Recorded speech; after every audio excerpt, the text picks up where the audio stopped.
Carissa Danes with Easy Button Employee Relations here. I am sitting in my backyard enjoying the sunshine. I hope you guys are able to get out and do that a little bit today yourself.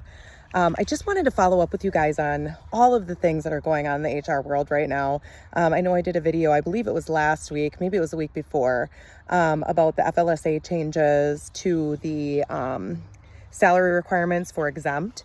And then also we talked a little bit about the non-compete as well, which is huge. So I just wanted to follow up with you guys on that and kind of where things stand right now and what I suggest that you do. But there's also a couple other things that we need to keep our eye on as well, that I can keep you guys in the loop on. So my suggestion is that July 1st, the salary in order to be an exempt employee is going to be increased to $43,888. I really think that this is probably something that you should do. I know there's some legal stuff going out there that they're trying to kind of fight some of this stuff. But I really don't foresee that one changing. I would be surprised if it did. So if you have any employees that you're considering salary and they meet all of the other requirements to be salary under the Fair Labor Standards Act, I would suggest increasing them to the $43,888. That has to be done by July 1st. And I'll keep you in the loop on whether that changes or not, but I think it's a good move to get that going. The January 1st of 2025 increase is to $58,656. And so I think that would probably be the one that would be most likely overturned. If you remember, this happened quite a few years back, something similar to this. So I would keep your eye on that one, but I really think the move for July 1st is not a bad idea. From the Federal Trade Commission decision on the non-competes, that's another thing that, there's a ton of legal stuff going on with that. But I really do think that organizations should be thinking about where they're at. So, the non-competes really have kind of been weaponized over the years, unfortunately, kind of pigeonholed people into, having to stay in the job that they're currently in, because, if they leave, they're not going to be able to find another job because of the non-compete for a long period of time sometimes. And also, just feeling, some of them feel kind of yucky. So I understand what they're trying to do. But I think it's important for employers to understand that they still have a non-solicit agreement that they can do, and they still have an NDA that can be done for a non-disclosure agreement. And so, it might be something to think about getting in place and working with an attorney to get that in place. And if you guys need attorneys, I know a few that I would 100% refer you to. So if you want to reach out, I'm happy to connect you.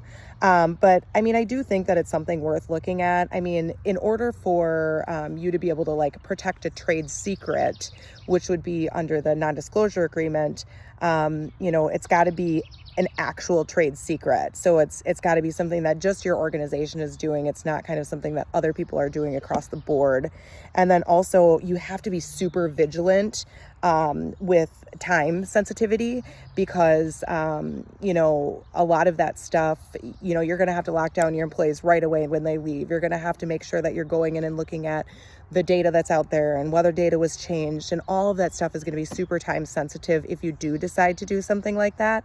But I do think, it's important for businesses to know that you can still say that you can't take the clients, and you can still protect your trade secrets. It's just the non-compete piece of it, as far as an employment perspective, or them being able to find other employment, is the piece that they're really kind of going after.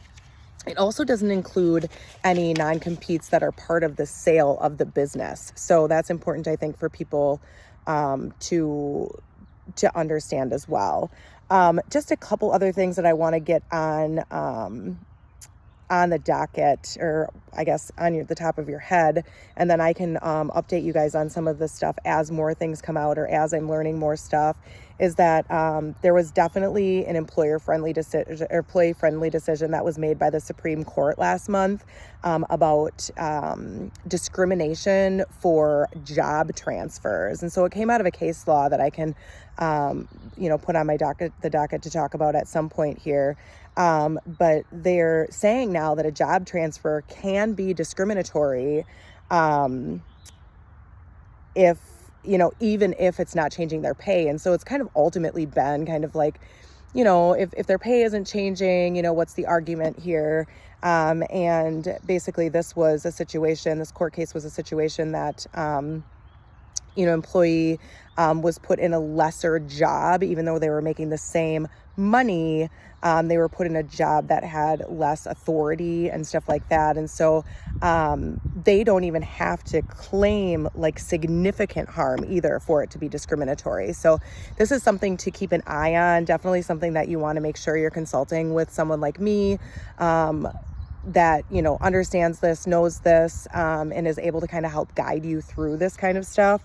Another thing that's out there that I think is really important, and I'm hoping to bring on like a specialist in this area onto Paraphrased to talk about this a little bit more, but the Pregnancy Workers Fairness Act was just finalized within the last week or so, and sometimes time just flies by.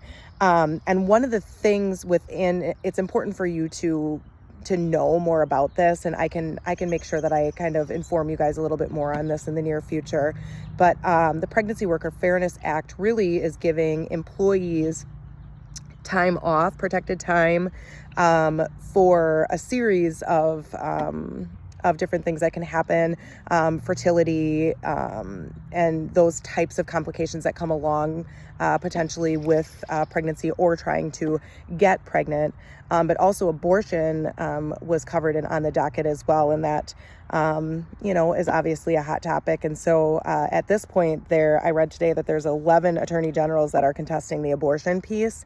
So stay tuned on that too. There's just a ton going on right now. And so it's super important to try to keep you guys as informed as I can, and do it in a small snippet, which I'm now at 7 minutes. So it's not very small, but if you guys have questions about this stuff, please reach out to me. I'd love to chat with you more about it.